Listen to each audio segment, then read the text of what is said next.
Bonjour à tous, sommes-nous en train d'assister à la construction silencieuse du plus grand dispositif de contrôle numérique jamais déployé en Europe? Bienvenue dans l'envers du décor.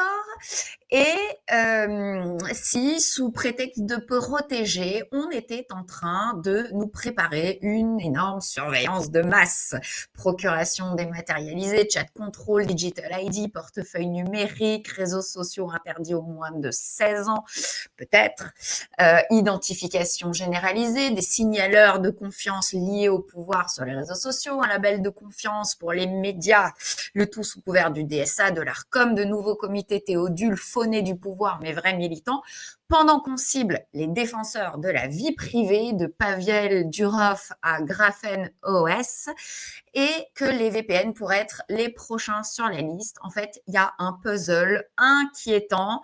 Je sais que mon invité a des doutes sur cela, mais Sur le un puzzle VPN. inquiétant se forme en France, mais aussi dans tout l'Occident, qui continue quand même à donner des leçons de démocratie au monde entier. En fait, la question n'est plus si, mais jusqu'où. Bienvenue dans l'ère du contrôle numérique total. Alors, pour en parler, je reçois dans notre petit point trimestriel, on va dire, l'entrepreneur et spécialiste des médias sociaux, Fabrice Epeleboin, que tout le monde connaît déjà. Bonjour Fabrice. Bonjour. Voilà, donc je voulais absolument qu'on fasse un point parce qu'on voit bien que tout s'accélère. On n'est Mmh. pas forcément d'accord sur l'interprétation et sur la dynamique, en fait, enfin, on est d'accord sur la Mmh. dynamique, mais peut-être pas sur certains Non, détails. non, non, la dynamique aussi, on a non pas un désaccord, mais une différence de point de vue. Moi, j'ai commencé à regarder la surveillance de masse à partir de 2008. Donc Oui, du coup, le mouvement actuel, pour moi, il est irréversible et il y a pas il faut s'y opposer, mais par principe, plus pour l'honneur que pour avoir un effet. Et puis, j'ai eu le temps de m'y faire, vraiment, j'ai eu le temps de m'y faire. Alors que la plupart des gens se sont au mieux réveillés depuis 5, 6 ans. Ce qui est bien, ce qui est vraiment très, très bien. Et ça a été l'un des grands mérites du Covid, de faire en sorte que pas mal de gens s'aperçoivent, souvent de façon un peu exagérée, de tout un tas de dérives. Mais peu importe, au moins, ils se sont aperçus qu'il y avait un léger souci. toi, Les gens comme moi et mes petits camarades qui avions commencé des investigations, notamment sur Nexa Technologies, Amesis Bull et compagnie, bah, ça fait depuis, on sait que tout ça est en marche depuis 2007. Donc ça fait un bout de temps qu'on s'intéresse à ces sujets. Ça fait un bout de temps qu'on a perdu cette bataille contre l'assurance de masse. Et donc du coup, on apparaît aujourd'hui comme entre du désabusé et, et du résigné. Non, on est fondamentalement résigné. Donc je fais un bon commentateur de la déchéance de notre démocratie du fait des technologies. Mais contrairement à beaucoup de monde, j'ai pas de solution, parce qu'on a déjà expérimenté et fait le tour de toutes les solutions possibles et imaginables. Il y a pas de solution. Il y a absolument pas de solution. mais pour toi, qui finalement, donc moi effectivement, je fais partie de ces gens qui se sont réveillés avec la période Covid. Vraiment, je suis vraiment sortie de la matrice à ce moment-là et sans exagération, on peut vraiment parler d'une sortie de la matrice parce que Mmh. avant, le chemin parcouru dans ma tête sur mes illusions depuis 5 ans, c'est colossal. Je voulais savoir si toi, qui tu penses est derrière finalement tout ça? Parce que tout ça se Je ne décide à pense un moment pas donné. du tout en termes de responsabilité individuelle. Je pense que c'est un système, c'est pas une personne qui va, décider de transformer le système politique européen en, demi-dictature. On en est encore loin, hein. Mais on est en train de construire l'architecture technique d'une dictature. Ce que Edward Snowden appelait turnkey authoritarian regime, une dictature clé en main. Et on va filer au prochain les clés d'une dictature clé en main. Et comme le prochain n'aura pas le choix, quel qu'il soit, hein, n'aura pas le choix que de renforcer l'autorité de l'État, parce que sinon ça va être une guerre civile, il va de facto entraîner le pays dans une dictature. Et j'insiste, quel que soit le prochain, quel Oui, mais que tu soit dis qu'il n'y a pas le une résultat. personne. Moi non plus, je pense pas qu'il y ait une personne qui un jour se soit réveillée en disant on va créer l'architecture et l'ossature, le squelette d'une dictature numérique et d'une surveillance de masse et appliquer le programme qu'il y a dans Le Meilleur des Mondes ou dans 1984 à la lettre. Sauf qu'il y a quand même une classe politique qui à un moment donné s'est mise d'accord pour aller vers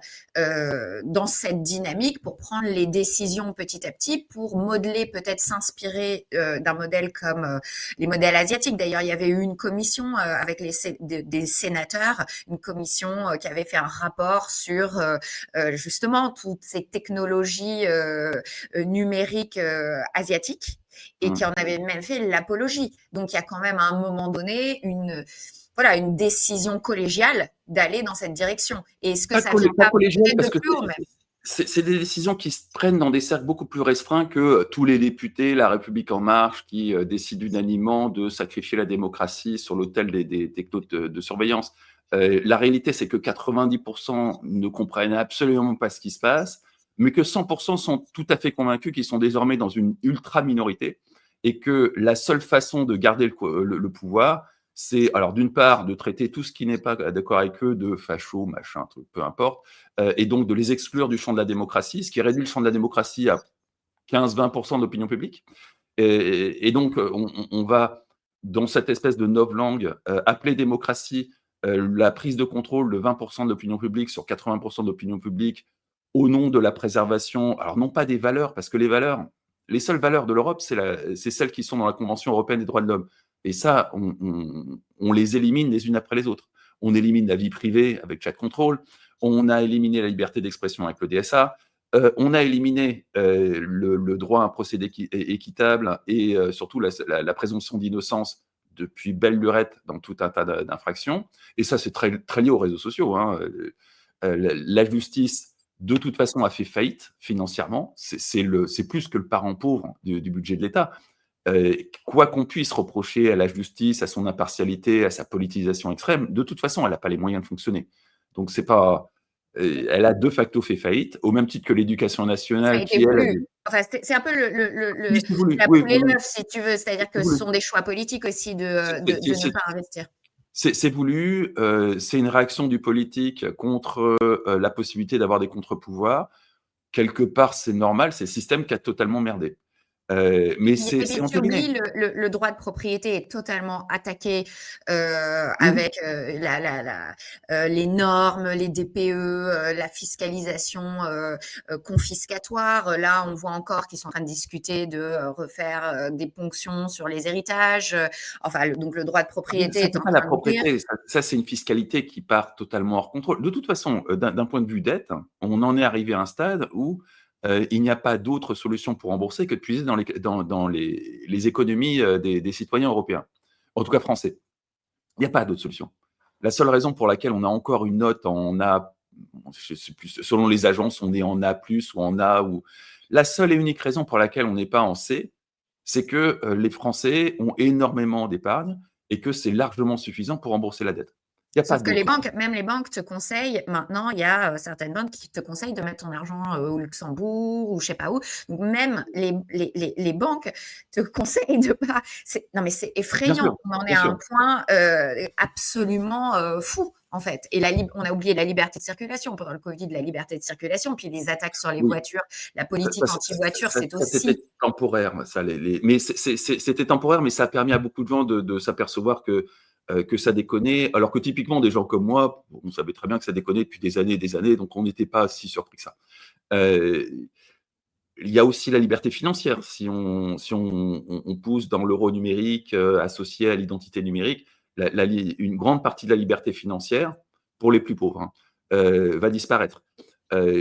C'est injuste vis-à-vis des plus riches, mais les plus riches, ils vont se faire plumer de toute façon. C'est pas en piquant les maigres économies des plus pauvres qu'on va rembourser la dette. Hein. C'est pas. Donc, la question devient, est-ce que tout ça est fait, parce que ça va couler l'Europe, donc Oui, est-ce que tout ça est fait pour couler volontairement, parce qu'on en arrive à se demander, non. est-ce que tout ça est fait pour couler volontairement l'Europe, ou est-ce que je ne crois plus à l'incompétence, parce qu'il y a incompétence ou malveillance, et il y avait Rocard qui avait dit qu'il faut toujours privilégier la bêtise à la malveillance. Je suis désolée, ce sont des gens qui ont fait les plus grandes écoles, ce sont des gens qui ont fait parfois du business, qui ont été en banque, qui ont fait des fusions-acquisitions à des milliards de deals.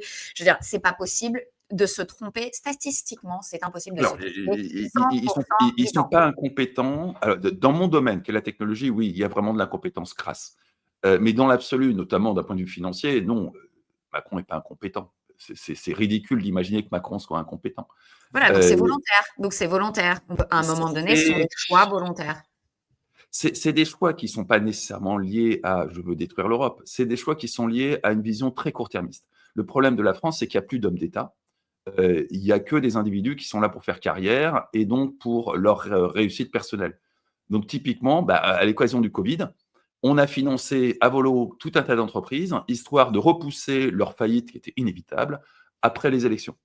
Et donc, on a dépensé des centaines de milliards de façon à ne pas se retrouver dans une situation trop compliquée au moment d'élection. Et c'était même pas suffisant vu qu'on a été obligé de truquer les comptes pour passer le cap de l'élection et que ça n'a même pas marché. Mais l'intention, c'était pas de détruire l'Europe, ni la France, c'était de gagner les élections. Et c'est plutôt ça, mon analyse du problème. On est face à des gens qui ne voient pas plus loin que le bout de leur nez, dont la seule ambition est de rester au pouvoir le plus longtemps possible. La France, l'Europe, c'est très accessoire. Je C'est pense que vraiment des éléments de discours. c'est là où on a une interprétation un petit peu différente. Je suis d'accord avec toi, ce sont des gens qui veulent absolument rester au pouvoir, qui seraient prêts à tout. D'ailleurs, là, on le voit en ce moment et on va en parler, on va rentrer dans les mesures, chat control, etc., les propositions de loi et tout. Mais en fait, moi, je pense que non seulement ils veulent se maintenir au pouvoir, mais que ça va plus loin que ça. En fait, ils ont une vision, il y a un peu de mégalomanie aussi, ils ont une vision qui est européiste, mondialiste. Ils veulent changer, mettre leurs pattes. Il y a vraiment un problème Oui, aussi de narcissisme exacerbé. Ils veulent mettre leurs pattes et marquer l'histoire en opérant une espèce de transmutation tout ça, c'est aussi lié, et ne me prends pas pour une folle, parce que vraiment tout ça, ça fait partie de l'histoire de l'art, etc. Aussi à des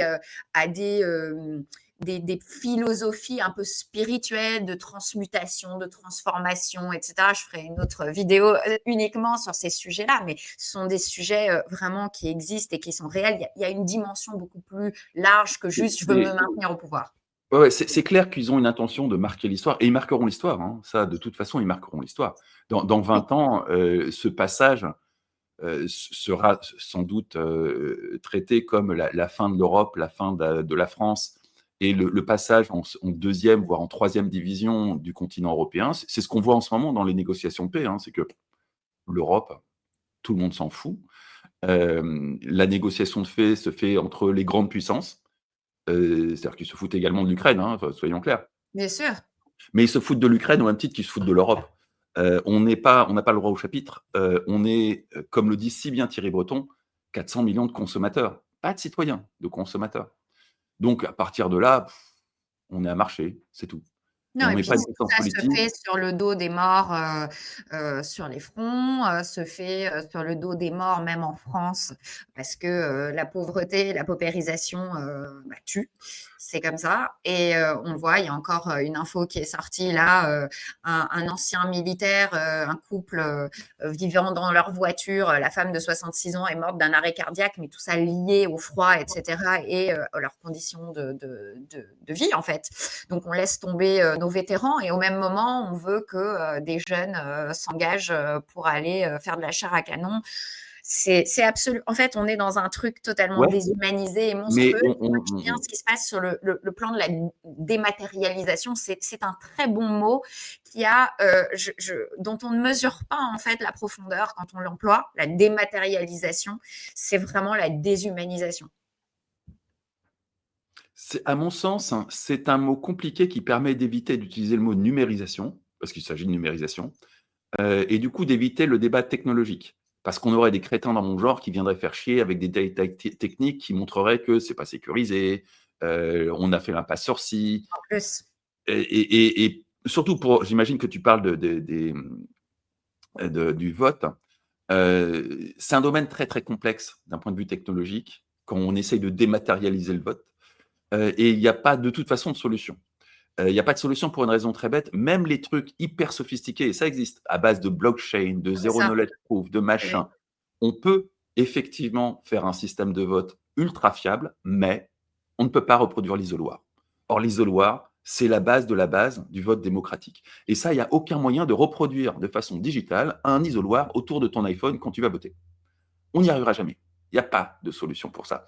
Donc on ne pourra jamais dématérialiser le vote. Il faudra toujours s'emmerder à se déplacer à la mairie ou à l'école du coin pour glisser un bulletin en papier dans une urne. Il n'y a pas d'alternative à ça. Et le jour où on imposera une alternative, ça marquera très clairement la fin d'un processus démocratique. Là, ils dématérialisent comment on appelle ça? C'est pas les La délégations, c'est procédure de procuration. le procuration. C'est pas catastrophique. Moi, ça Non, mais m'affole c'est pas un pas de plus que plus. ça. En fait, on C'est un s'enferre pas vers dans la quelque chose. dématérialisation du vote, oui, et Absolument, ça, et ils veulent c'est la habituer les solidarité. esprits. En fait, il y a d'une partie une opération psychologique sur tous les sujets des choses sont annoncées et faites, parfois anodines, parfois pas gravissimes, mais sont faites pour, faire une opération psychologique et préparer les esprits et préparer, les opinions, publiques, et je Ouais, pense que ça en fait partie. Et en plus, effectivement, moi je trouve que c'est quelque chose de dangereux parce que, en fait, il décale d'un cran parce que le fameux Raphaël Grabli de BFM Tech, le grand reporter, m'est tombé dessus en disant que je disais n'importe quoi. Moi, je trouve ça dangereux. Je le sais, j'ai des personnes dans mon entourage dans des EHPAD.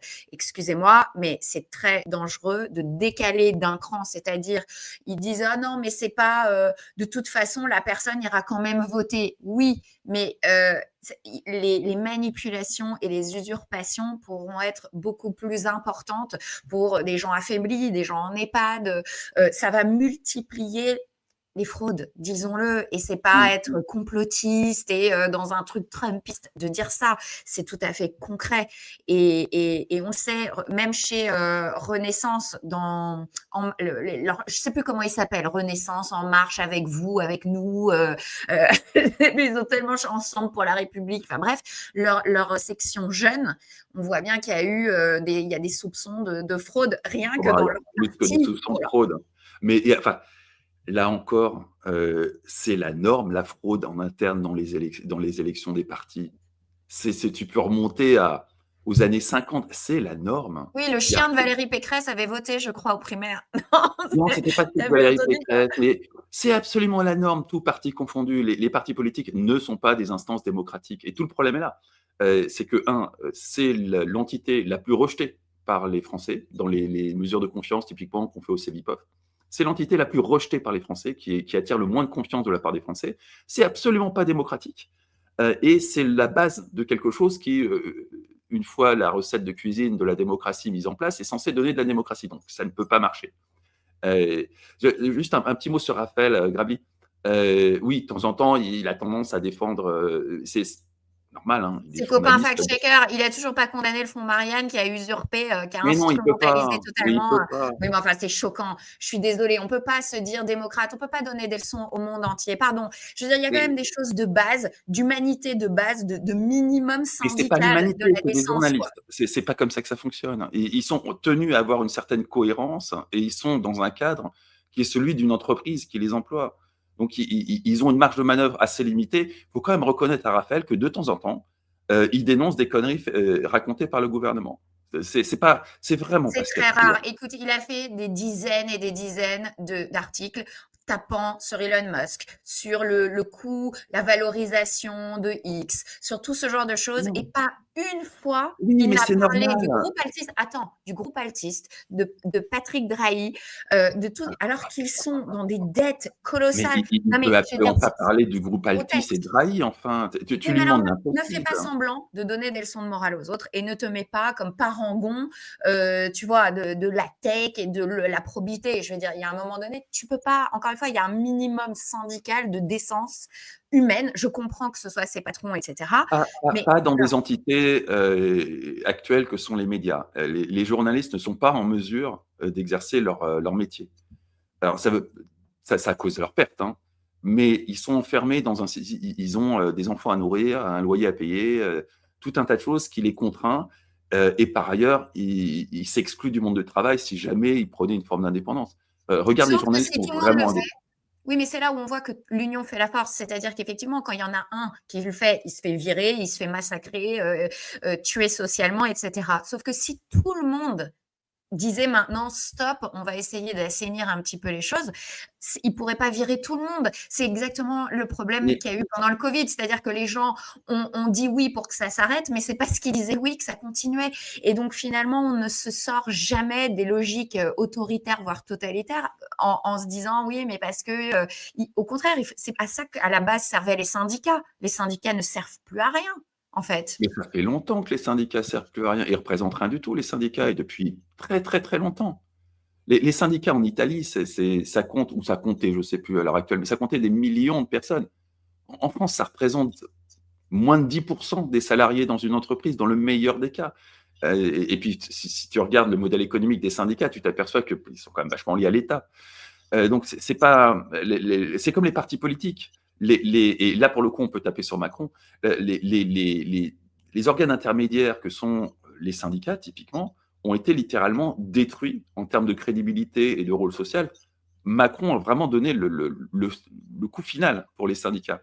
Donc, oui, on a un président qui a voulu, dans une espèce d'élan de la Startup Nation des premiers temps, être au-dessus de tout ça, et qui a détruit tous les corps intermédiaires. Aujourd'hui, on a des corps intermédiaires qui sont complètement partis, qui sont à milieu de la défense des travailleurs. C'est des partis politiques comme les autres, qui prennent des positions qui n'ont strictement rien à voir avec la défense des travailleurs. Ils ont complètement oublié leur mission de base.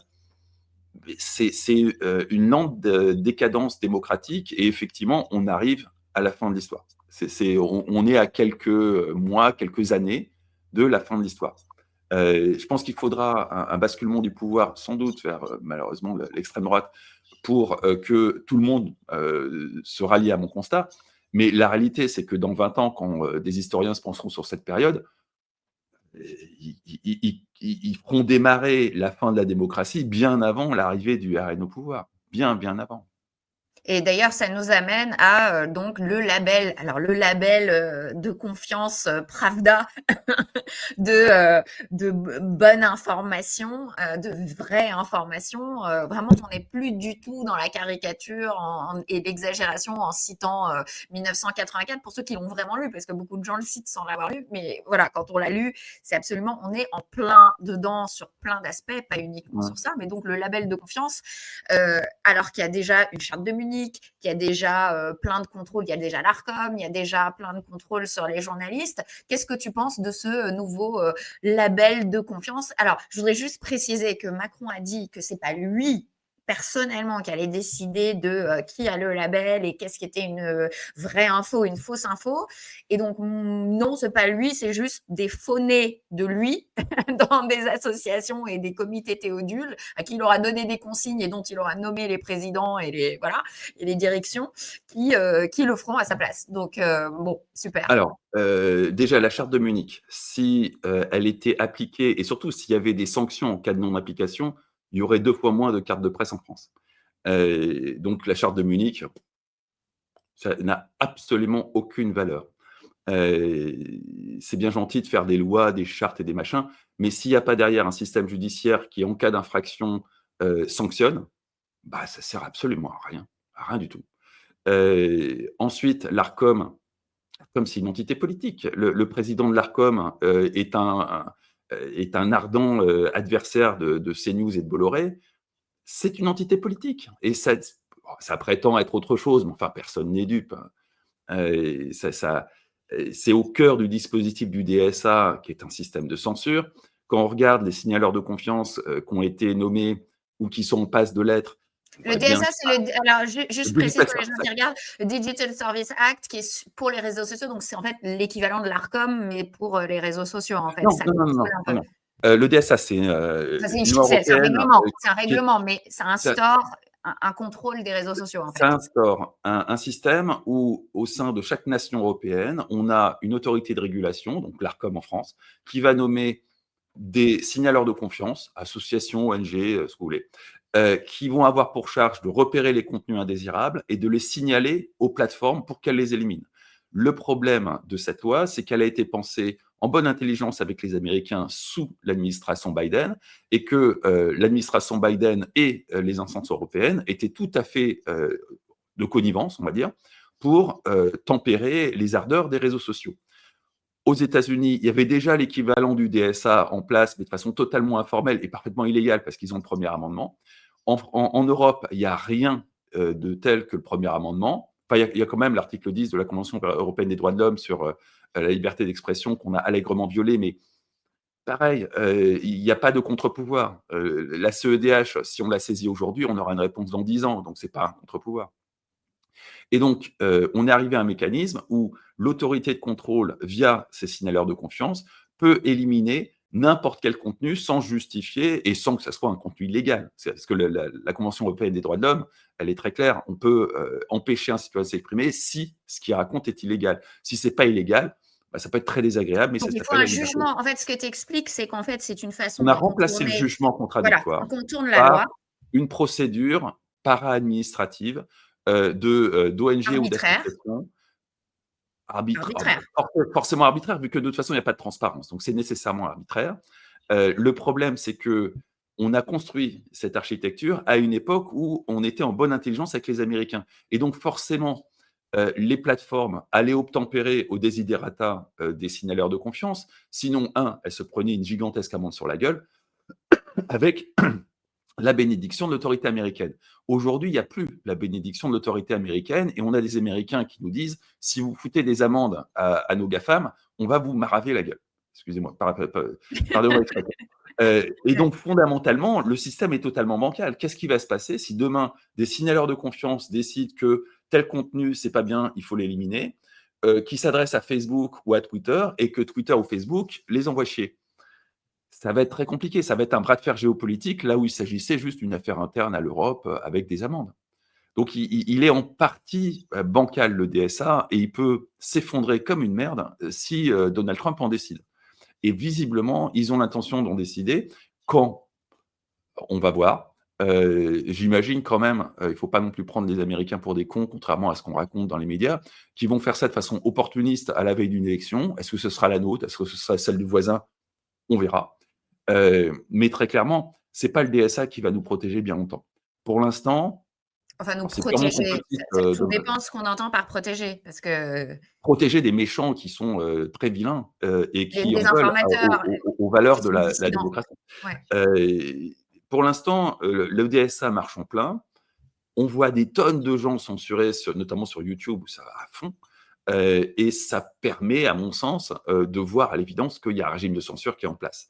Il y a beaucoup, Sauf beaucoup de que gens qui ont. X-France, est-ce que X-France, je vais te poser la question clairement, est-ce que X-France est aux mains du pouvoir macroniste? Parce que beaucoup de gens, dont moi, ont remarqué, et on a vu l'extrait de Claire Dillet qui travaille chez X-France et qui a été en commission d'enquête en juin. Et en fait, l'extrait de son passage à la commission d'enquête est ressorti récemment et a fait un petit buzz, où elle dit qu'il y a une invisibilisation et une dégranularisation des contenus gris. Alors, faut un décodeur pour Ah oui, comprendre, oui. faut un traducteur. Donc, c'est un jargon orwellien pour dire en fait qui censure des gens. Donc, ils invisibilisent une désamplification algorithmique de certains contenus qui sont encore une fois arbitraires parce que c'est pas basé sur la loi, sur la liberté d'expression française en fait, parce que là, moi, je n'y verrais rien à redire. Ni On française ni applique la loi. européenne. Voilà. Donc, On est c'est totalement hors totalement. cadre de la loi. Voilà. Et donc, ils On- font ça. Et en plus, moi, j'ai remarqué, par exemple, toute la journée, j'ai des followers qui montent. Puis le matin, quand je me réveille, je regarde mon téléphone, c'est reparti au même point Hmm. que la veille. Donc, il y a forcément une action qui est menée. Et donc, est-ce que c'est aux mains du pouvoir macroniste? Alors, Et le pourquoi truc Elon auquel Musk tu laisse fais faire? allusion, c'est une audition parlementaire qui a eu lieu en juin dernier et qui a montré que non seulement chez Twitter, ça se passait comme ça, mais c'était la même chose chez YouTube et chez Meta. Meta, moi, l'intervention que j'ai préférée, c'est de loin celle de Meta, où on avait un responsable des relations institutionnelles qui était à deux doigts d'engueuler de façon très polie les institutions en disant mais on s'y retrouve plus parce que le ministre machin passe un coup de fil pour éliminer un contenu, le ministre truc, machin, puis il y a l'Arcom, et puis il y a ci, et puis il y a ça, mais essayez de vous organiser, c'est trop le bordel, on n'arrive plus à censurer proprement, et chez nous, ça provoque un énorme bordel à gérer. Alors que normalement, on est quand même connu pour notre talent administratif et tout ça devrait être mieux organisé. C'est ça, en gros, ce que racontent les GAFAM aujourd'hui. Ils vivent dans un territoire qui n'est plus une démocratie, en tout cas aux yeux des Américains, hein, et donc ils font avec. Mets-toi à la place du patron de Twitter. Il a très clairement en face de lui des élus de la République qui cherchent à le foutre en tôle. Donc, il n'y a pas besoin qu'il soit raccord avec la Macronie. Et il voit Pavel Durov, qui est quand même le prisonnier politique, qui a été le prisonnier politique le plus prestigieux du monde, hein, parce que Alors, objectivement, prisonnier politique au crayon, il y a pire comme condition de détention, mais toujours est-il que si on se met à la place des responsables des réseaux sociaux qui habitent en France, c'est ça leur risque. Donc, ils n'ont pas du tout envie de se retrouver en tôle. Du coup, Oui, mais ils là, il ne obtempèrent plus s'agit ou pas que moins. du compte de Pavel Durov, il s'agit de beaucoup de comptes et des comptes, tu vois? Moi, Oui, oui, oui. je suis pas Pavel Durov, et Non, donc non, non, tu as des milliers, si ce n'est peut-être des dizaines de milliers, c'est pas évident à identifier, de comptes qui sont invisibilisés comme ça, mais sous une pression des autorités françaises et européennes, qui fait que si les mecs n'obtempèrent pas, ils peuvent se retrouver en tôle. Donc, pour l'instant, ils obtempèrent. La seule chose qu'on peut en déduire, c'est que la puissance américaine derrière n'est pas encore dans un bras de fer autour de la censure. Mais ça viendra. Ça viendra. Et donc, on en arrive à chat control parce que ça ne leur suffit plus de vouloir maîtriser les médias avec leur label de confiance Pravda, les réseaux sociaux avec leur DSA. Maintenant, ils s'attaquent aussi aux messageries. Hum, Et donc, ils veulent, ça fait à peu près 3 ans, je crois, qu'ils essayent de hum, passer leur mesure qui s'appelle chat control. On comprend, tout est dans l'intitulé. Et donc, en fait, c'est un scannage a priori de tous les messages de tout le monde, des hum. messages privés sur des messageries cryptées. Donc, ça ne sert plus à rien que ce soit crypté finalement. Si, si, Et quand même. bah, L'intérêt que ça soit en chiffré, fait. c'est que tu peux pas l'intercepter. Et donc, typiquement, tu as tout un tas de méthodes d'interception, on pourra reparler des VPN par la suite, qui font que du simple fait que c'est chiffré, il n'y a pas d'interception possible, ce qui emmerde beaucoup l'État. Et la raison pour laquelle il s'attaque, non pas au chiffrement, Dieu merci, mais à la confidentialité des échanges, alors là aussi, hein, c'est la vie privée, hein, la confidentialité des échanges privés, c'est vraiment un socle de la démocratie. La dernière fois qu'on a attaqué ça, c'était sous Vichy, et c'était les postes françaises qui ouvraient le courrier des Français. Et depuis, on a considéré que c'était le bruit des bottes, l'horreur ultime, et qu'il était absolument hors de question d'aller lire la correspondance privée des Français. Mais il y a eu le Covid. Et le Covid a eu un impact énorme sur les réseaux sociaux. D'abord, il y a eu une surconsommation des réseaux sociaux, une dissonance totale entre ce que racontaient les médias officiels et ce qu'on pouvait voir sur les réseaux sociaux. Et on pouvait voir aussi bien les n'importe quelle connerie que des choses qui permettaient de remettre en question ce que racontaient les médias officiels. Euh, et qui plus est, il y a eu énormément de télétravail et d'enseignement à distance à la charge des parents qui font que des groupes WhatsApp et Telegram ont fleuri dans tous les sens et que l'habitude de consommation des médias sociaux a basculé en large partie vers les messageries chiffrées, vers ce qu'on appelle le dark social. Quand tu t'exprimes sur Twitter, il y a des outils qui permettent de scanner Twitter, de commencer à comprendre l'évolution de l'opinion publique, de classifier les gens en fonction de leur intérêt politique, de tout un tas de trucs, et de construire un thermomètre à planter dans le cul de la société pour voir un peu quel est l'état de l'opinion publique. Ce qui est déjà un fichage en soi, hein, ce qui est déjà plus très démocratique parce que c'est une façon de Ah, pas ficher les gens. plus que. Alors, tant que tu fais pas du fichage, ça va. C'est un peu l'équivalent de sondage d'opinion en beaucoup plus efficace. Dès que tu commences à ficher les gens, oui, là, tu sors du cadre de la démocratie. Mais bon, on est quand même dans un monde où on fiche les juifs, là, maintenant. Donc, là aussi, on est totalement. On a Ah ouais. dépassé cette frontière-là.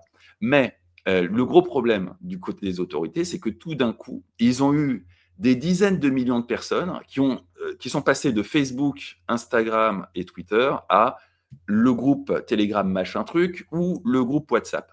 Et ces groupes, j'insiste là-dessus, ont vraiment explosé. L'exemple le plus typique, c'est les groupes qui ont été constitués pour faire du soutien scolaire pendant le confinement.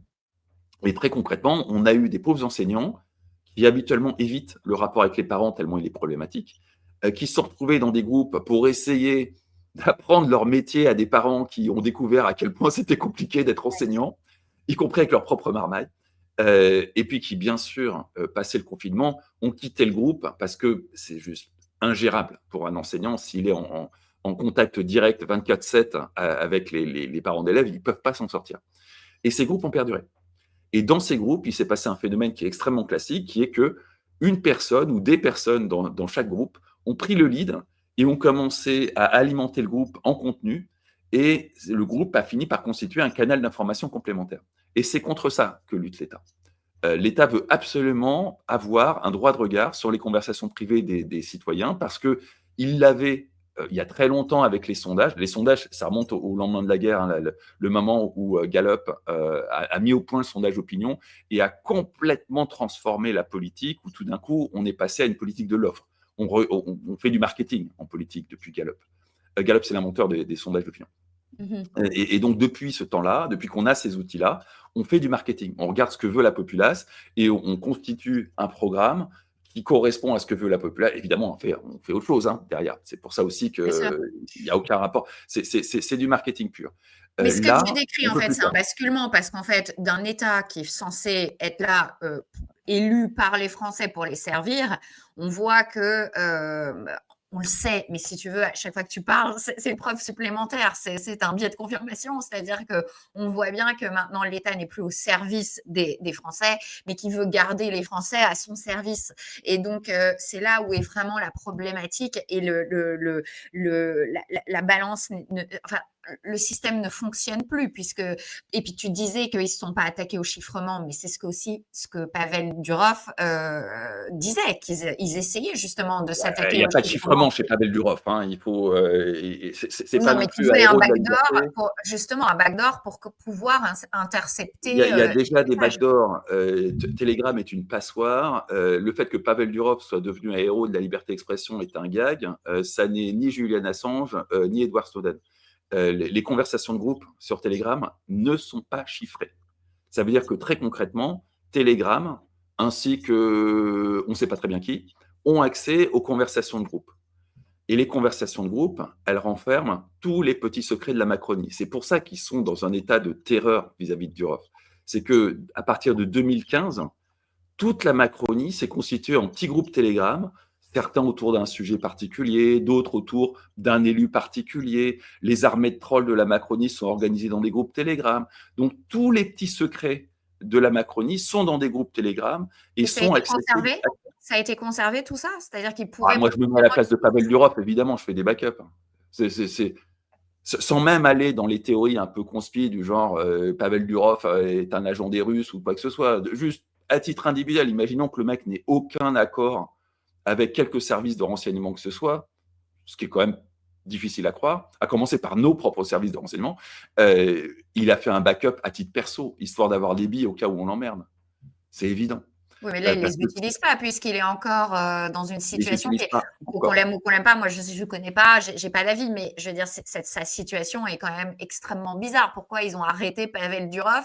Ils l'ont piégé avec un faux déjeuner. Enfin, tout ça, c'est n'importe quoi, franchement. Il y a une On hypothèse dérape tout à fait totalement. Et crédible puis là, sur. il y a aussi Graphène OS qui part de France, qui dit que là, ils sont plus en sécurité en Alors, France. Je veux chaque dire, chose en son temps. Pavel Durov, l'hypothèse la plus vraisemblable, c'est qu'il était tout à fait protégé par la Macronie et par les services de renseignement avec lesquels il collaborait, mais que par contre, il collaborait pas avec la justice. Et quand tu vois le nombre d'employés chez Telegram, il n'était pas en mesure de collaborer avec la justice de toute façon. Donc il y avait un gros laxisme de la part de Telegram quand il s'agissait de coopération judiciaire et visiblement open bar quand il s'agissait de coopérer avec les services de renseignement. Le truc, c'est qu'on a malgré tout encore l'architecture d'un truc qui fut à une époque une démocratie et donc une justice qui est un peu indépendante. Et donc à un moment, la justice s'est énervée et c'est la justice qui a coincé Pavel Durov. C'est peu crédible que la Macronie l'ait fait. Parce que la Macronie, c'est à quel point ces petits secrets sont dans les mains de Pavel Durov. Donc, à mon sens, ce qui s'est passé avec Pavel Durov, c'est juste un décalage entre les intentions de la justice, qui les a cachées vis-à-vis de l'exécutif, et un exécutif qui s'est fait niquer au passage, et qui a bien été obligé de donner une impression de cohérence. Je sais pas, moi j'ai quand même l'impression que la Macronie, et d'ailleurs à travers Thierry Breton, la même chose, c'est un petit peu, il y a eu quand même des menaces envers Elon Musk, qui a lui-même dit qu'il n'avait plus très envie de venir en France pour pas se retrouver dans la situation de Pavel Durov. Il y a encore une fois, il y a Thierry Graf Breton a refusé, ne met plus les pieds aux États-Unis. aussi. Voilà, donc Il y a une symétrie. on voit bien que ça se tend et que la justice est instrumentalisée pour pouvoir mettre des petits coups de pression ça et là Je ne sur suis les pas patrons. convaincu que la justice soit instrumentalisée là-dessus. J'en suis pas convaincu. L'hypothèse que la justice déroule sa stratégie et qu'elle attaque Pavel Durov de façon un peu hardcore parce que Pavel Durov ne coopère pas avec la justice française tient tout à fait la route. Et avec derrière un exécutif qui est quand même pas très copain avec la justice, et qui, lui, a aucun intérêt à énerver Pavel Durov, parce que si le mec s'énerve, c'est un cataclysme, ça tient tout à fait la route. Pourquoi est-ce que Pavel Durov n'a pas encore sorti les trucs? Très sincèrement, parce qu'à 1 an et demi des élections présidentielles, ça n'aurait aucun effet et ça aurait disparu de l'horizon d'ici aux prochaines présidentielles. Donc c'est plutôt dans les mois qui vont précéder la présidentielle qu'on peut s'attendre à des révélations sur qu'est-ce qui se disait dans les groupes Telegram. Et on peut dès à présent prédire que la Macronie hurlera au fake et que personne ne les croira un instant, tellement tout le monde les déteste. En Donc tout cas, Pavel Durov, quand il communique, il n'attaque pas la justice française, il s'attaque plutôt à l'Élysée. Donc, tout à fait. bon. Il s'attaque à l'Élysée parce que, objectivement, il était en droit d'attendre à ce qu'il soit protégé par l'Élysée. Comme il est d'origine russe et qu'il vit aux Émirats arabes unis, l'idée que l'Élysée puisse pas passer un coup de fil à la justice pour leur dire vous arrêtez ce truc-là, le dépasse totalement. Malgré tout, c'est pas invraisemblable que l'Élysée ne soit pas en mesure d'appeler la justice en disant maintenant vous arrêtez sur ce truc-là.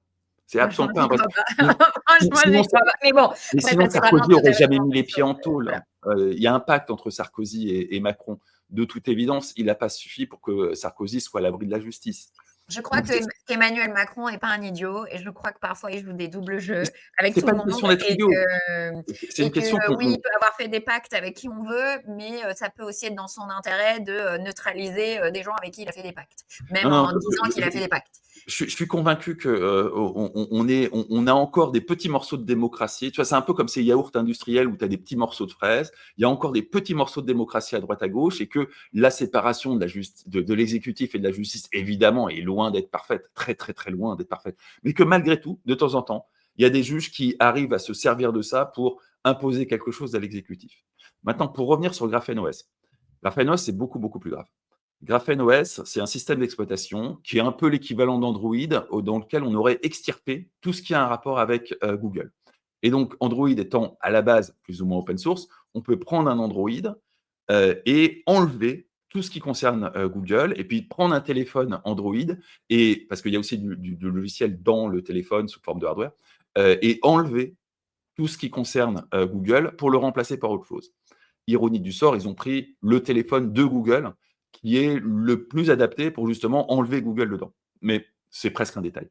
Et du coup, si vous n'avez pas envie de confier votre vie à Apple ou à Google, vous pouvez utiliser GrapheneOS et vous allez avoir, on va dire, un Android un peu frustrant parce qu'on a tous pris l'habitude des services de Google qui sont quand même super pratiques, Ouais. et que sans passer, c'est quand même se passer de beaucoup de confort dans la vie. Hein. C'est un peu comme si vous étiez habitué à rouler dans une grosse BMW avec des airbags, des machins, une stéréo, un système Bose, des sièges en cuir, et que tout d'un coup, vous passez à je sais pas, une voiture française bas de gamme, et que, oui, c'est moins confort, c'est moins machin, ça tombe en panne, il y a des trucs qui marchent pas, mais vous êtes dans une voiture française. Là, vous êtes dans un environnement logiciel sur votre téléphone qui vous permet d'être à l'abri de, grosso modo, la NSA pour faire court, mais beaucoup plus en réalité.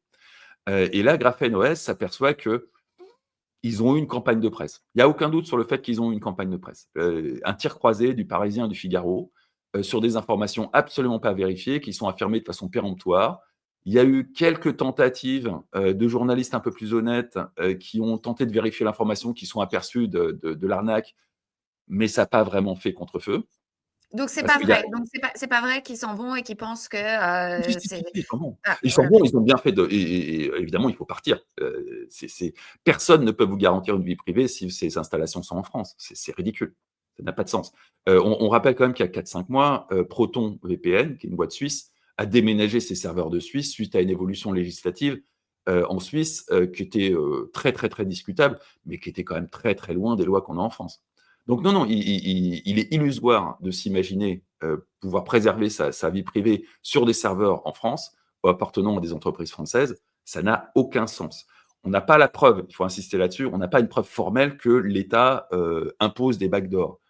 Mais la simple précaution, on est dans un État qui effectivement chie sur la vie privée et la liberté d'expression. Il faut être débile pour s'imaginer que le fait que les serveurs soient en France assure une quelconque protection.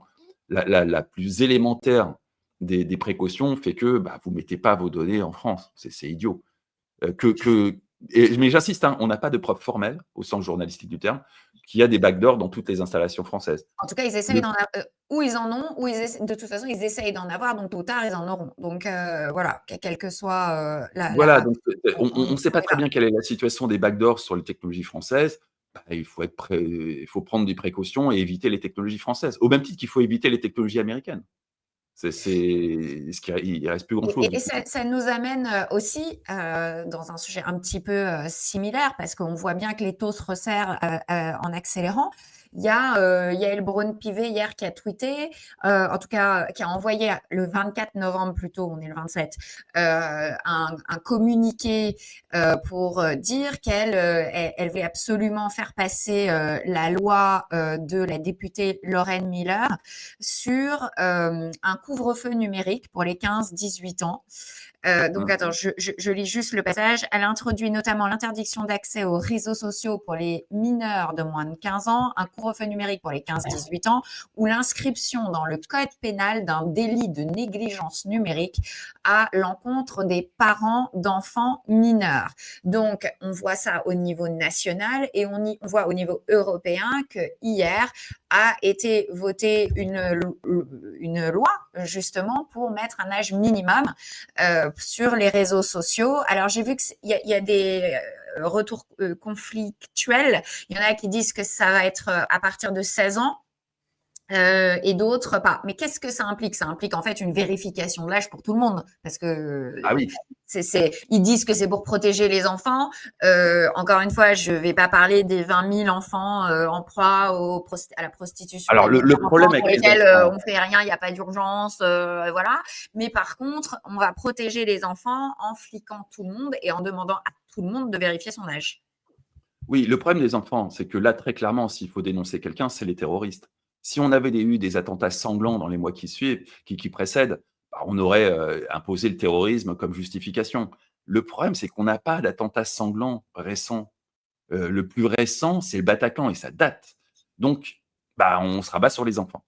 C'est un prétexte totalement ridicule, mais il faut bien un prétexte, hein, il faut bien justifier le truc. Derrière cette loi, il y a d'abord un constat, la Chine fait ça depuis un bout de temps. Il y a un couvre-feu, non seulement sur les réseaux sociaux, mais aussi sur les jeux vidéo. Il y a une durée maximum d'utilisation pour les enfants, des réseaux sociaux et des jeux vidéo. Et force est de reconnaître qu'ils ont un système d'éducation qui est en ascension, quasiment verticale. Ils n'ont pas de réseaux sociaux totalement abrutissants parce qu'ils contrôlent tout leur espace numérique et qu'à l'évidence, ça marche. Donc c'est tentant, d'aller dans le sens de ce que font les Chinois et on va dans le sens de ce que font les Chinois. Pas tant sur le crédit social qui passera par, la liberté financière, alors que les Chinois, c'est beaucoup plus vaste que ça, qu'effectivement sur le couvre-feu numérique pour les mineurs et puis demain pour, les gens qui ont dit des choses pas bien sur les réseaux sociaux, ce qui est déjà prévu dans la loi, et puis pour tout un tas d'autres trucs. Le problème, c'est qu'on a un article, de mémoire, c'est le 8 de la CEDH, mais je peux me tromper, sur la vie privée, qui fait qu'on ne dispose pas de technologies qui permettent de vérifier l'âge d'un utilisateur sans atteindre à sa vie privée. Et alors évidemment, comme ça va toucher à la consommation de porno, Ben je te voilà. laisse imaginer le résultat des fuites à venir. Ça risque d'être assez drôle. Mais voilà, on en est là. Je pense pas un instant que la Convention européenne des droits de l'homme va pouvoir s'opposer à quoi que ce soit, parce que là encore, il y aura des procédures, mais les procédures prennent 10 ans. Donc dans 10 ans, on Non, apprendra mais que la personne ne Macronie s'oppose, c'est même pas la CEDH, c'est la CNIL ne s'oppose pas. Je veux dire, personne ne s'oppose, la les CNIL s'est partis jamais politiques, opposée à quoi que ce tous soit. les Et puis partis, il faut préciser. c'est pas son domaine, la CNIL, hein. On est hors de la C'est quand même de la protection des données de la vie privée, enfin, ça va ensemble quand même. la Et CNIL est totalement inopérante, elle sert absolument à rien. Il suffit de comparer les condamnations de la CNIL française avec les condamnations de la CNIL allemande pour s'apercevoir que soit il y a un million de fois plus d'infractions en Allemagne et qu'on est dans un pays dans lequel il n'y a aucune infraction, d'où le fait qu'il n'y a aucune sanction ou presque, soit on a une forme de laxisme qui est à l'image du système judiciaire actuel, qui est que tout ça a fait faillite depuis belle lurette, hein. oui, Je mais dis rien pas ne fonctionne. C'est-à-dire que même l'opposition, non, il me semble que même le RN a voté pour cette mesure à l'Union européenne. Donc en fait, et comme ils avaient voté aussi pour le DSA à mais l'époque. c'est pas une Donc soit ils solution le jouent au RN. naïf, soit ils jouent au naïf, non mais parce qu'ils se présentent eux-mêmes comme l'opposition et on voit les sondages enfin bon, encore une fois, c'est encore un autre truc, les sondages dont on pourrait discuter, mais on voit qu'ils se présentent comme des opposants, mais finalement, soit ils jouent les naïfs, c'est Non, candide, non, quoi. non. Faut Je pense arrêter. pas qu'il soit naïf. Alors, je ne suis vraiment pas un expert du RN, hein. Mais il y a aussi derrière cette histoire de couvre-feu, il faut pas perdre de vue qu'ils amènent ça comme un objectif de santé publique, surtout le couvre-feu. Heu et ça peut se défendre. Mais tu as aussi un objectif de sécurité publique. La moitié des participants aux dernières émeutes étaient des mineurs. C'est clair que si ces gens-là n'avaient pas accès aux réseaux sociaux ou qu'on pouvait leur Oui, couper mais l'accès pourquoi aux on réseaux ne fait sociaux. pas un outil, parce que ça, c'est quelque chose qui revient régulièrement dans les commentaires, etc., et les propositions des gens. Pourquoi on ne crée pas un outil pour que les parents décident si leur enfant a accès ou pas accès, plutôt que l'État décide. Je veux dire, l'État maintenant, il nous dit de fermer les rideaux, il nous dit de Pour 2 manger raisons. la bûche dans la cuisine, il nous dit. Enfin, je veux dire, il y a un moment donné, quand tes parents, moi, mes enfants, ils n'ont pas accès à des Alors, écrans. on ne fait pas ça pour 2 raisons. La première, c'est que ces outils existent déjà, ça s'appelle les filtres parentaux. Si vous allez sur, la homepage d'une association comme en France, vous aurez de la prescription sur différents filtres parentaux et effectivement, avant de filer un téléphone portable à un gamin, il est quand même prudent d'installer un filtre parental et de s'assurer que le gamin, ait accès à un accès limité et contrôlé. Donc ces outils existent. Pourquoi on n'en fait pas la promotion? Ça, c'est une bonne question. Mais ces outils existent.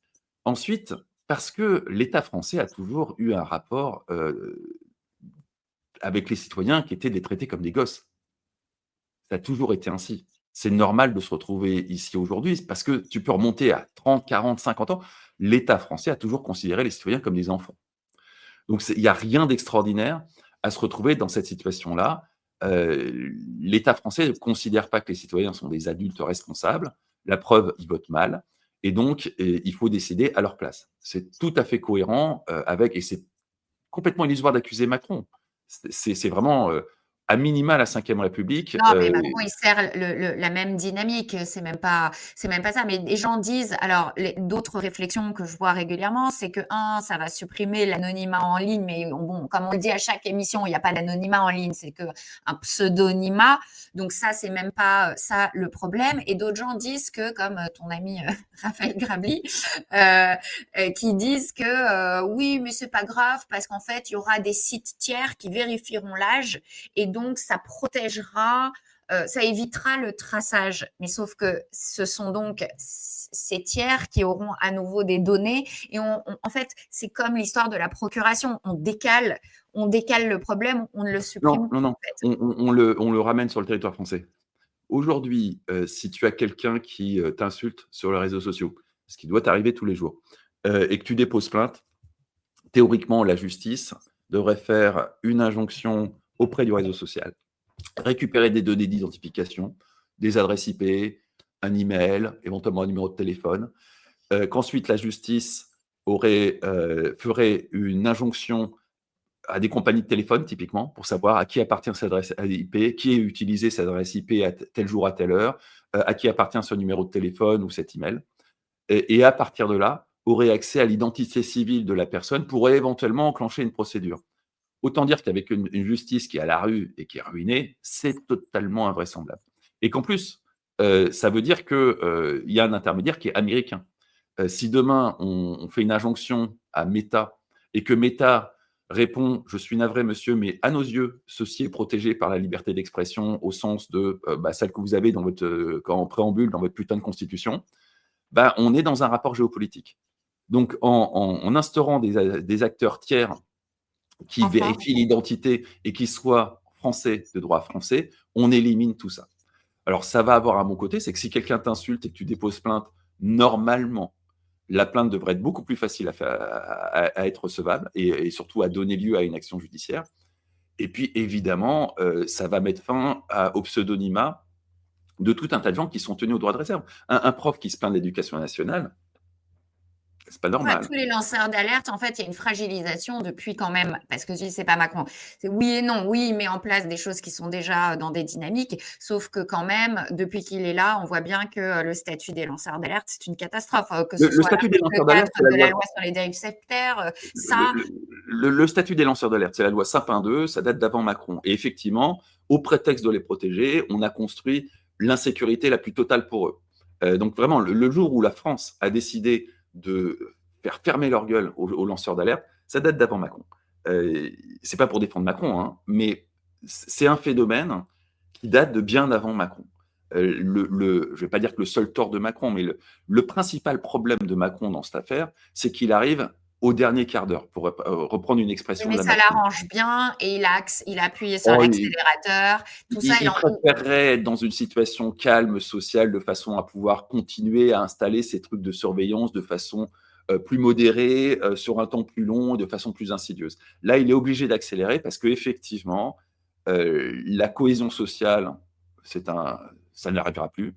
On est aujourd'hui dans un système qui est divisé en trois camps. On voit bien qu'il y a un camp qui est la droite, qui est en train de grossir, grossir, grossir, parce qu'essentiellement, c'est les seuls à aborder un sujet qui aujourd'hui dépasse totalement tous les clivages politiques, qui est l'immigration, et que comme les autres, soit considèrent que ça n'existe pas comme sujet, soit considèrent que le simple fait de l'aborder est synonyme du fascisme, alors que même dans leur camp même, ils ont une majorité qui désire aborder ces sujets, bah forcément, il y a un effet de vase communicant qui fait que l'opinion publique bascule massivement à l'extrême droite. Et c'est une vision de terreur aussi bien pour les gens qui sont en place.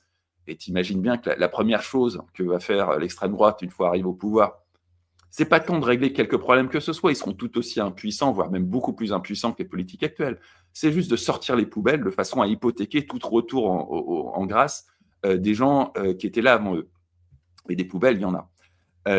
Donc ça les terrorise. Les journalistes, hein, qui sont pour l'écrasante majorité à gauche ou à l'extrême centre, sont terrorisés parce qu'ils sentent bien que le temps béni des subventions, c'est terminé.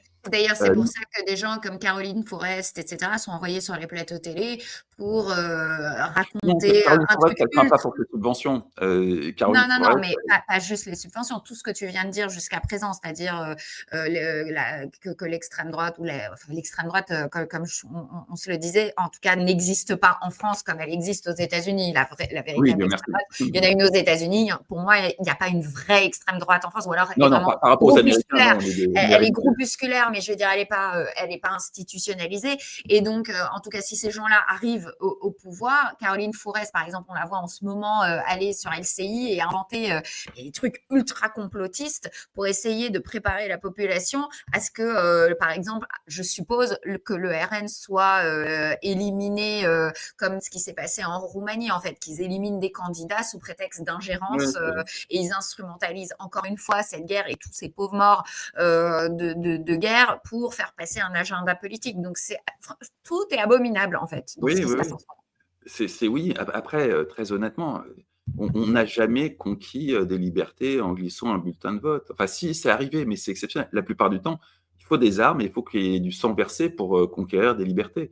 On s'est fait détruire toutes les libertés, enfin, pas toutes, mais une bonne partie de nos libertés fondamentales. Vraiment, il y a 3 articles fondamentaux de la Convention européenne des droits de l'homme qui ont été détruits ces dernières années. On ne les récupérera pas sans payer le prix du sang. C'est à un moment, il faut regarder un peu l'histoire. Quand on en est arrivé à ce niveau-là de dégradation, il n'y a pas de solution qui passe par un bulletin de vote. Et c'est certainement pas le RN qui va changer quoi que ce soit. De toute façon, ils ne seront pas en mesure de faire quoi que ce soit. Ils auront le Conseil d'État, le Conseil constitutionnel qui vont leur savonner la planche. La seule chose qu'ils pourront faire, c'est des commissions d'enquête parlementaire pour sortir les poubelles. Mais en dehors de ça, ils seront totalement paralysés. Donc on est entré dans une ère de la paralysie politique qui va, grosso modo, montrer comme Moi, je une pense que évidence. tôt ou tard, il va falloir se libérer de l'Union européenne. Moi, à la base, je trouvais que c'était une belle idée, Mais ça ne etc. Moi, je changera pas d'a rien. priori à la base, je m'en fous. Je Mais vais là où Béatrice, ça fonctionne. ça ne va rien changer. La France est le leader des nations qui poussent chat control. Si on n'avait pas le cadre européen, le chat control serait passé depuis belle lurette en France. C'est pas une solution. Oui, mais parce que les leaders français actuels ne sont plus majoritaires. Enfin, je veux dire, ils n'ont jamais Ah je oui, mais ils pense sont au qu'ils pouvoir. l'ont même jamais été, mais je veux dire, il y a plus évidemment, c'est ce que tu disais, tout à l'heure, on est dirigé par, quoi, 10 de la population. On n'est plus du tout en démocratie. Il faut se libérer de tout ça, que ce camp qui oppresse la France et il s'appuie ce camp-là, le camp macroniste s'appuie sur cette volonté de fédéralisation de l'Union européenne et donc a des alliés en Union européenne et donc tout ça se tient, si tu veux. Mais si on arrive à se libérer du carcan de Mais cette Union si européenne tu qui a te été totalement libères dévoyée, qui si est un tu te libères mensonge. du carcan, européen, tu vas te retrouver dans un carcan français, et si tu appliques une vraie démocratie, ça va basculer dans un camp qui mènera à une confrontation de la population. C'est pas super souhaitable comme solution. Parce que là, pour le coup, on va rentrer dans une forme de guerre civile et ton chat de contrôle, il se sera d'autant plus Oui, mais imposé de que le toute but façon, ça nous pend au nez, c'est le déshonneur et la guerre. oui, oui, C'est-à-dire oui, que oui, oui, si oui. on doit C'est entrer inévitable. dans une situation de guerre civile, et en plus c'est ultra cynique parce que le camp européiste fait exprès, c'est bien pour ça, je pense, à mon avis, qu'ils ont cette politique immigrationniste parce qu'ils voient bien pragmatiquement, on peut plus accueillir des gens. Quand je te disais tout à l'heure qu'il y a des anciens militaires qui dorment dans leur voiture, ils n'ont pas de logement social, alors ils sont décorés de l'ordre du mérite et qu'on les laisse crever littéralement dans leur voiture, c'est qu'on n'a plus les moyens pour l'instant, en tout cas, enfin, je sais pas, c'est logique, quoi. Si tu n'as rien à donner à manger à tes enfants, tu vas pas faire une fête et inviter 15 000 personnes. Le temps de se remettre, il faut logiquement arrêter. Et comme Alors, l'Union européenne ne je veut pas faire ça, c'est quand même, c'est une volonté. Ils le savent et c'est un outil pour eux, cyniquement, c'est pas gentiment pour sauver, faire de l'humanitaire et sauver des gens qui veulent être réfugiés. C'est une façon de déstabiliser le pays et de justement pouvoir garder la main. C'est exactement ça. Et c'est je sais hyper pas. cynique et encore Moi une fois, moi c'est dégueulasse. moi, j'oscille entre le fait qu'ils n'ont pas la main sur ces trucs-là et la réalité, c'est qu'il y a plus vraiment de pouvoir dans les élus nationaux. Le pouvoir est parti, c'est lié à l'Europe, hein, ça clairement.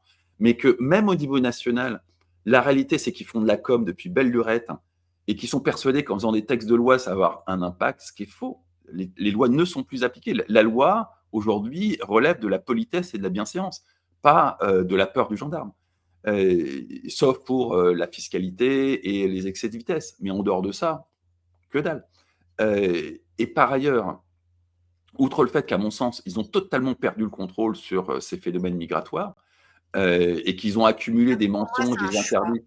Et par ailleurs, il faut quand même noter que si on exclut la province et qu'on se concentre sur les grands centres urbains, ceux qui typiquement ne votent pas FN, cette immigration, elle est indispensable pour la chaîne logistique. Elle est indispensable pour Uber, pour Deliveroo, pour tout un tas de choses. Oui, Et mais c'est ça, c'est aussi ce discours-là des LR type juppéiste, etc., ou du PS et tout. Moi, je trouve que cette rhétorique est insultante et vraiment, mais dans une logique elle est pas insultante. esclavagiste, parce qu'en fait, Elle ce est que tu dis, c'est qu'on a besoin de ces gens-là pour faire le travail dégueulasse qu'on veut sous-payer, etc. Moi, je suis désolée, tout le monde non, a. non, non, non, non, c'est plus sophistiqué ce que je dis.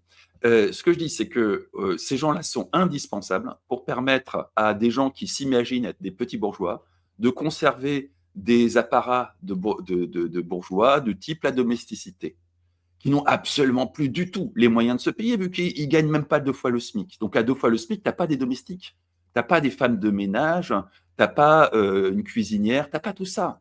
Tu es très, très, très, très loin des revenus qui te permettaient à tes lointains ancêtres de se qualifier de bourgeois. Mais du fait que grâce à Deliveroo, grâce à Amazon, grâce à tout un tas de trucs, tu bénéficies d'un chauffeur, d'un cuisinier, d'une femme de ménage, de tout un tas de trucs, alors que tu gagnes à peine 2 fois ce que gagne un ouvrier payé au SMIC, bah, ça te permet à toi malgré tout, de conserver psychologiquement cette impression de quand même t'en sortir mieux que les autres.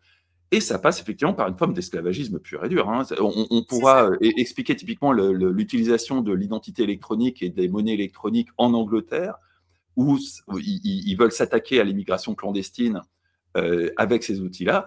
C'est Et quand n'importe quoi. on fouille le dossier, on voit bien qu'effectivement, ils s'attaquent à une forme d'esclavagisme moderne. Alors, en Angleterre, j'ai pas du tout les chiffres en France, hein, mais en Angleterre, les chiffres ont été publiés.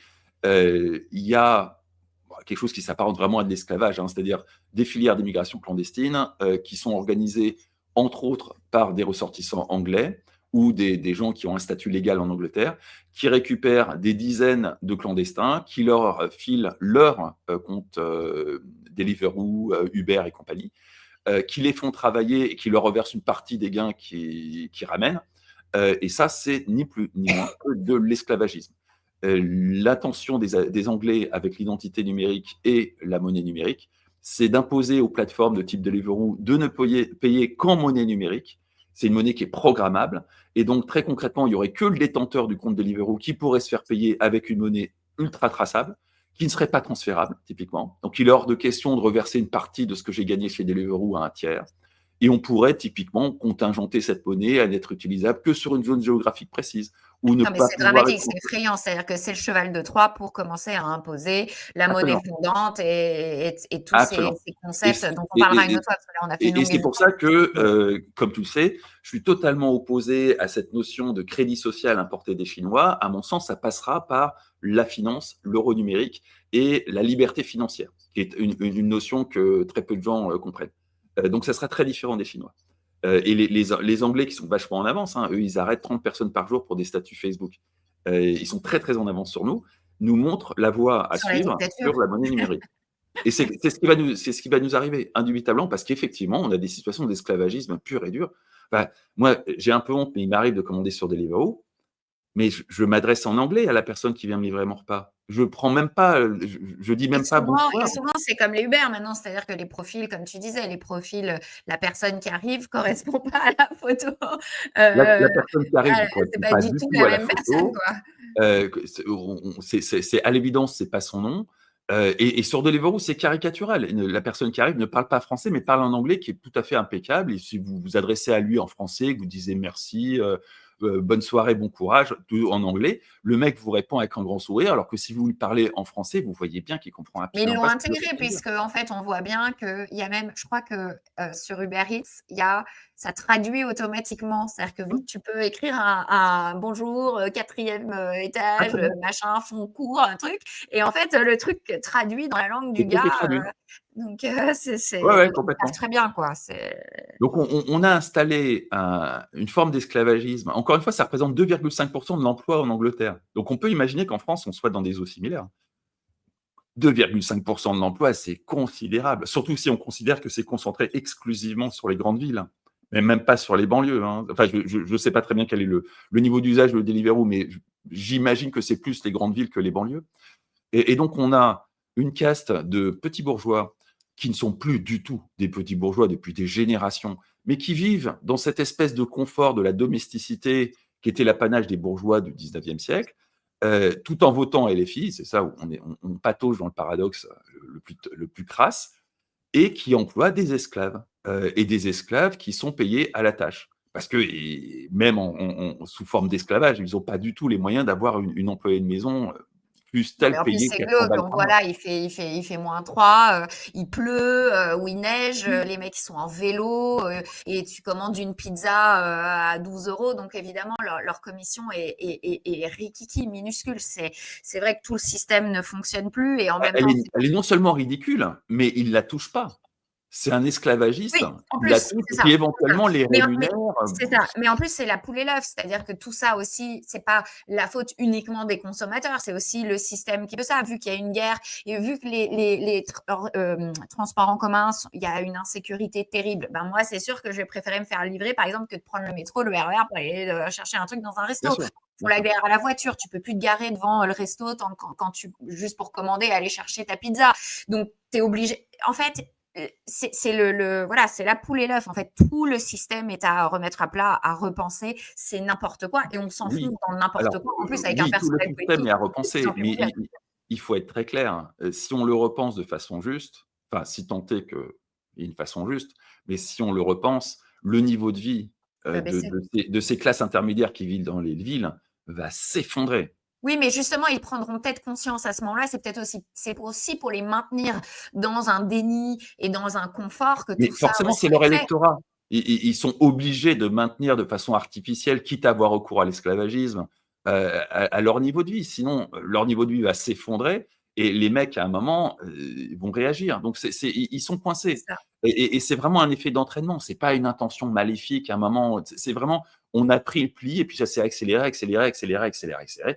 On est arrivé avec la gig économie, Deliveroo, Uber, ces trucs-là, dans un système où on a réussi depuis très longtemps, on n'avait pas réussi ça, à apporter un confort de vie supplémentaire à toute une catégorie de la population, qui ne s'est pas trop posé de questions sur la façon dont ça fonctionnait, sur les conséquences sociales de tout ça, mais qui, du coup, bah, réussit à, voir, à s'auto-identifier comme une classe moyenne, qu'elle n'est plus vraiment.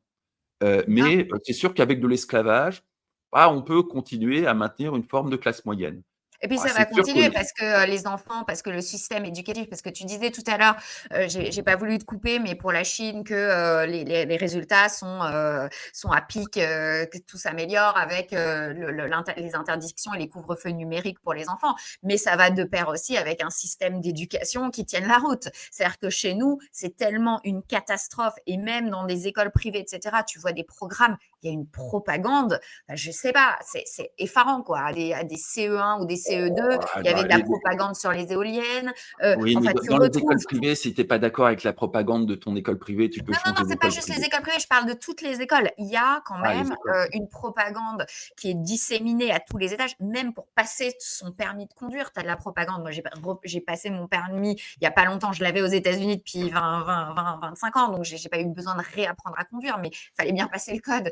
Ben, quand tu Mmh. passes le code en France, tu subis une propagande escrologiste hallucinante. C'est-à-dire que tu veux avoir ton permis voiture, tu réponds il y a, je sais pas, 2 questions sur 4, c'est sur les vélos.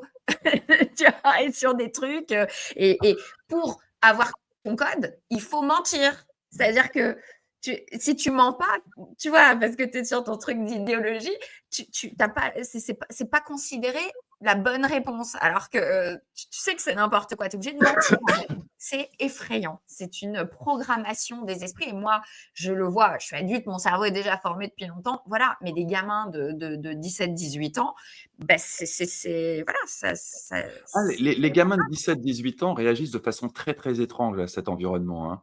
On a d'une part une séparation radicale entre les garçons et les filles basculent très, très à gauche et les garçons plutôt à droite et ce dans tous les pays du monde. Donc on a un impact sur la jeunesse qui est loin d'être, on va dire, ce qu'ils avaient anticipé et très, très, très, très loin, vraiment très, très loin. écoute, Donc j'espère. c'est pas efficace, ça a plutôt tendance à polariser et à radicaliser et le premier effet, c'est qu'ils font pas de gosses. Heu, en partie parce qu'il y a une angoisse, vis-à-vis d'un avenir qui est, il faut le reconnaître, infiniment plus angoissant que quand nous, on était adolescents et en partie parce que, par essence, on couche pas avec les fachos et comme, les garçons sont majoritairement des fachos, les filles majoritairement à l'extrême gauche, bah, ça facilite pas les rencontres. Donc, évidemment, tous les garçons ne sont pas à l'extrême droite et toutes les filles ne sont pas à l'extrême gauche, hein. Bien sûr, Mais, non, on avait bien quand compris. on étudie ça et c'est étudié un peu partout dans le monde, hein, hem et c'est les résultats sont en Occident, hein, pas dans le monde.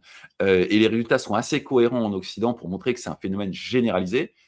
Bah, c'est sûr que ça facilite pas les rencontres, ça crée énormément de frustration, ce qui crée d'autant plus de polarisation et ce qui nous amène à une situation où, effectivement, tous les pays occidentaux ont basculé, pour diverses raisons, dont celle-là, vers, bah, la fin, du renouvellement des générations Ouais. et donc la fin très concrète de l'Occident tel qu'on l'a connu.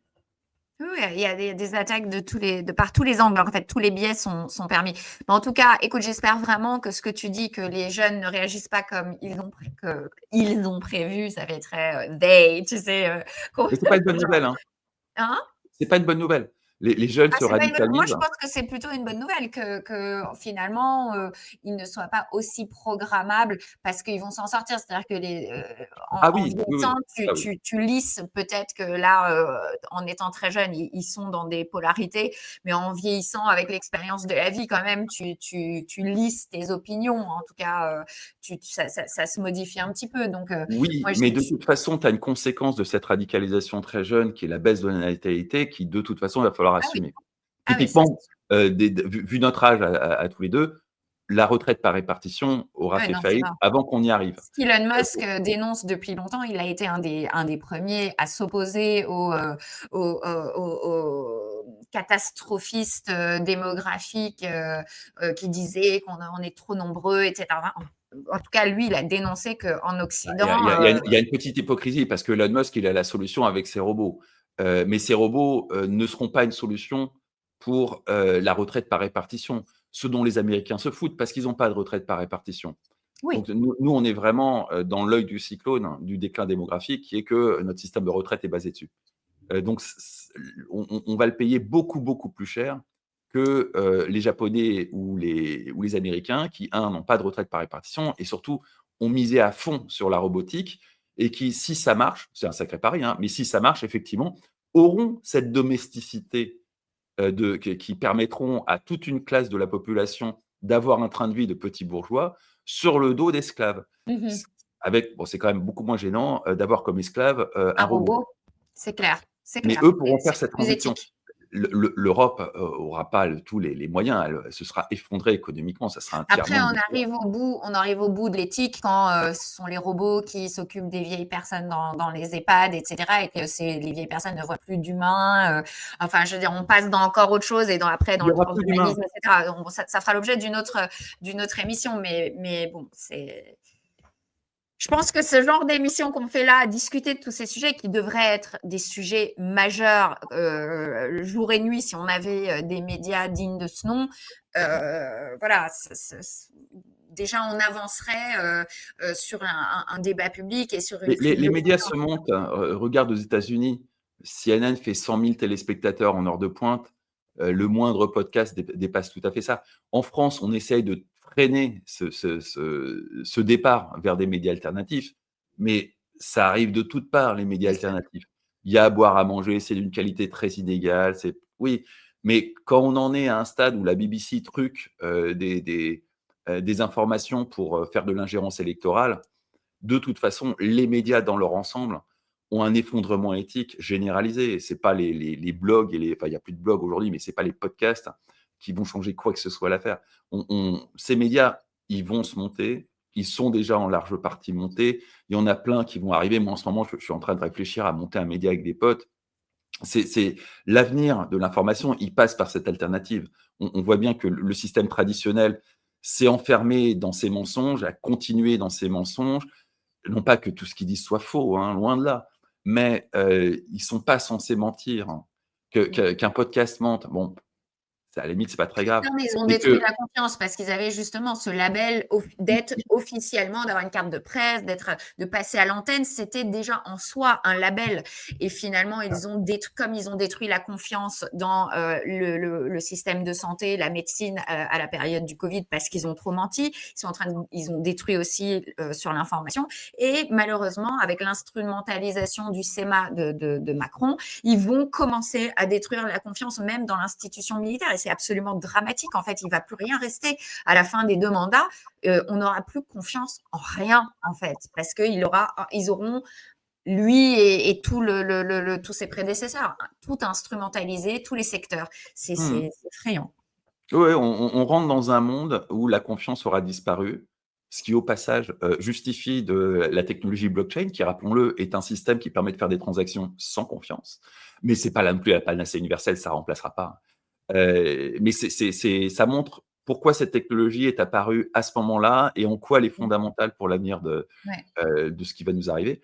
Mais c'est clair qu'on rentre dans un monde où la confiance aura disparu. On est déjà rentré dans un monde où l'image n'est plus une preuve de quoi que ce soit. Donc on fait un grand pas dans l'inconnu et pour reboucler sur nos chers politiques, c'est des gens qui ont été formés dans un cadre du XXe siècle. Ils n'ont pas du tout été en mesure d'anticiper les réseaux sociaux, l'intelligence artificielle, tout ce truc-là. Donc forcément, ils ont une réaction de néoludites qui consiste à dire l'intelligence artificielle, c'est mal, Elon Musk, c'est mal, le progrès, c'est mal, mais on est des progressistes. Les réseaux sociaux, c'est mal, tout ce qui est moderne, c'est mal, parce qu'ils sont en panique et ils sentent bien que le XXe siècle, on est en train de tourner de façon radicale la page du XXe siècle et de rentrer de plein pied dans le XXIe siècle, qui n'ont pas du tout leur place et qu'ils ne comprennent absolument rien. Donc c'est assez logique qu'ils Oui, donc réagissent comme ça. la seule porte de sortie pour eux, c'est de reprendre le contrôle massif des populations, de Pas contrôler que pour eux, pas que le pour eux. narratif. Pas que pour eux. Bah Si le si, ils veulent RN sortir leur épingle du jeu et pouvoir, continuer Si le à RN arrive par les urnes, ce qui est de plus en plus probable, ils vont aussi imposer une solution autoritaire parce qu'il n'y a pas d'autre issue. Il n'y a pas d'autre issue que l'autoritarisme. C'est ça qui est dramatique sur le destin de la France. Il n'y a aucune autre issue que l'autoritarisme. Ça sera soit l'autoritarisme de l'extrême centre, parce que bon, l'extrême gauche, ils pourront pas arriver par les urnes. Et puis le système est suffisamment solide pour qu'ils n'arrivent pas non plus par la révolution. Donc, soit l'extrême centre se maintient au pouvoir par l'autoritarisme, soit l'extrême droite prend le pouvoir par les urnes et sera bien obligée d'imposer l'autoritarisme parce qu'ils auront affaire à une guerre civile. Donc, de toute façon, il n'y a pas d'autre issue que l'autoritarisme. On n'a absolument aucune autre alternative devant nous. Après, peut-être que dans 10 ans, on rebouclera sur autre chose. Mais dans l'immédiat, on est rentré dans une période bon, moi sombre je pour veux ça. croire au miracle, donc Ah non, je ne crois pas un j'entends, instant au je miracle. veux me dire qu'il y a quand même voilà, à la fin, on ne peut pas. Il faudra qu'on se À la sorte fin, dans de 10 ans, je suis prêt à entendre ça. Mais là, on va d'abord traverser une période sombre. ouais, période difficile, ouais. On y est, hein, on le sent, de toute façon, tout le monde le sent. Mmh. Donc, Ouais, ouais. bon, voilà, moi, on arrête là, on se fera notre petit point dans 3 Suffisamment mois. déprimant comme ça pour aujourd'hui. Ça y est, on a c'est plombé tout le monde. Bon, moi, je veux quand même croire au miracle, donc haut les cœurs, on y croit et puis on verra bien. De toute façon, la vie est pleine de surprises, on ne sait jamais. Parfois, il y a eu des fois dans l'histoire où c'est vrai, le pays ou d'autres pays ont été vraiment dans le désespoir le plus total et puis tout d'un coup, il s'est passé un truc qui n'était pas prévu et ça a fait dérailler le système. Je sais pas, peut-être une coupure de courant généralisée, j'en sais rien, quelque chose. Pas Mmh. forcément que ce soit une bonne solution non plus, mais voilà. En tout cas, il peut peut-être se passer un truc et qu'on s'en sorte quand même. En tout cas, merci, merci, merci Fabrice. C'est toujours un grand, grand plaisir de discuter avec toi. Et puis, je te donne rendez-vous dans quelques mois pour la suite du déclin. Et ben, à Le bientôt. musicien du Titanic. Voilà. Bon, à bientôt. Merci à À tous bientôt. et à la prochaine.